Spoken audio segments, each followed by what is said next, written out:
Hey, Jeff from Become More Compelling here, and welcome to another episode of Compelling Combos.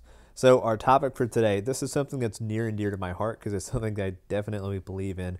And if you've been living your life this way, this could actually change how you look at goals and achieving success and all that kind of stuff. So our topic today is goals versus systems. So most of us, for most of our lives, live in the kind of goal-oriented world. I want to get that job. I want to lose this weight. I want to work out 5 times a week. I want this, that, or the other. And it's very binary. So it's 1 or 0. Either you got it or you didn't get it.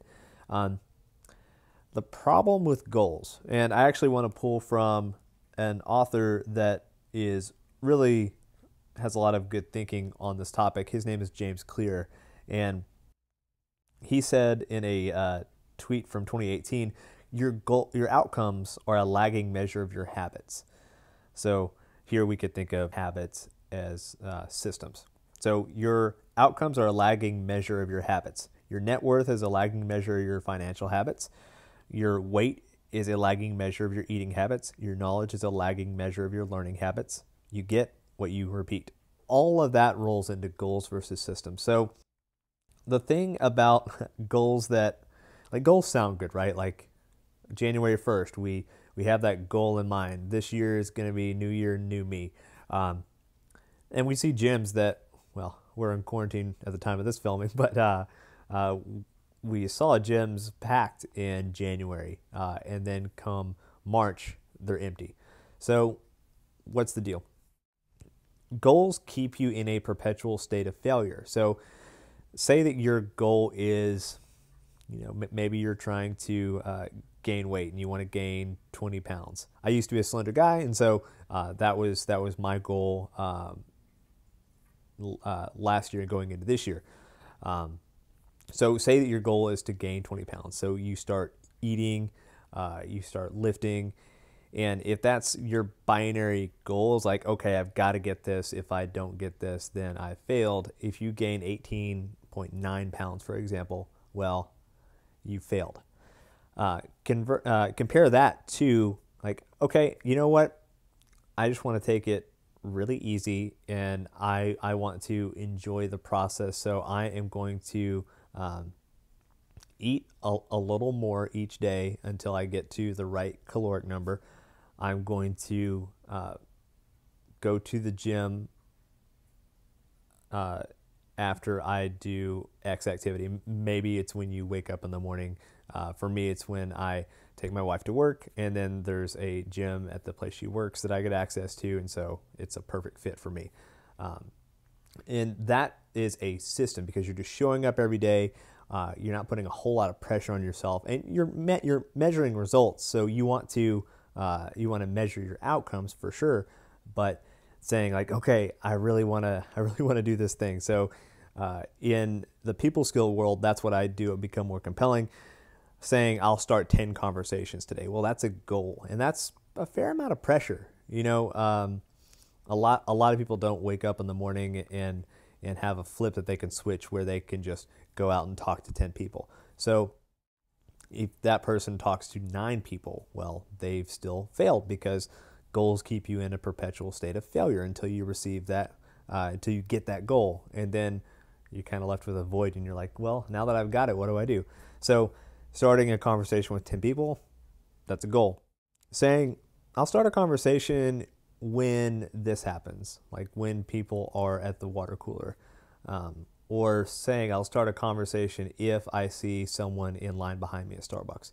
This is all wishful thinking in a quarantine. But those are systems. So that's a small kind of a baby step for this person to get in the habit of being social, and that warms up that social muscle. So once you start 2 or 3 of those small conversations, it's easier to start more and more of those conversations because like we talked about in a previous video, your zone of competence expands, and so you feel more confident during when you're inside that zone of competence. So where goals are a perpetual state of failure, systems keep you in a perpetual state of success because Every time you start that conversation or you go to the gym and you're just doing the small, tiny little things, the habits, but you feel, yes, you feel that rush of, okay, I did it. I did it this one time. I like doing it. I'm going to keep doing it. And once you layer on, when you start to see results, like you start having better conversations with people or you start packing on a little bit more muscle, whatever it might be, whatever your goal happens to be, then once you start winning, it's more fun to keep winning. And once you see that feedback loop of like, okay, people are interacting with me more positively, I'm really enjoying this, so I'm going to keep doing it. Or, okay, well, I look in the mirror, I like what I see, I'm motivated, I'm going to keep doing it. And it really starts to motivate you and creates a virtuous cycle. And I am all about those virtuous cycles. The last point to kind of back this up, which I think is really interesting. So there's a guy by the name of BJ Fogg, and he runs the Persuasive Technology lab at Stanford.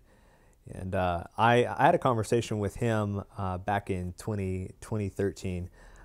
He has a lot of good stuff around like building habits. He has a book out called Tiny Habits that's definitely worth checking out. But he has something called the Fogg behavior model. And what it is, if you picture a graph on the y-axis, at the bottom you've got low motivation versus high motivation at the top of the y-axis, and then at the I'm bad with left and right. At the left of the x-axis, you've got high effort, and then at the right of the x-axis, you've got low effort. And there's kind of a swooping line in the middle that kind of looks like almost a crescent moon, and that's kind of your trigger marker. So anything that is it's easier to perform actions and habits when you have high motivation, because you are motivated.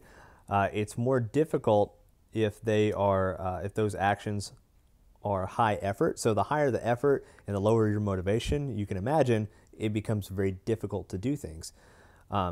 When you combine lower effort with could be medium motivation, maybe high motivation, whatever it is, it becomes way easier because the bar is set very low and it's easier to execute. So that's the Fogg behavioral model, and you can learn more about BJ Fogg and his work at bjfogg.com. Super nice guy, definitely worth checking out his book and his work. Once you kind of get in the world of goals versus systems and making things very easy on yourself, life becomes really a whole lot easier because you're not having to constantly fight your motivation. You look at something that you want to do and you say, okay, that's great that I want to do that. How can I make it very easy? And that is turning on life's easy mode. So that is our conversation for today. If you have any topics that you'd like to see me cover, send me an email at jeff@becomemorecompelling.com or at me on Twitter or Instagram at @thejeffcallahan, and I will answer your question or cover your topic in a future episode. That's it for today. We'll talk later.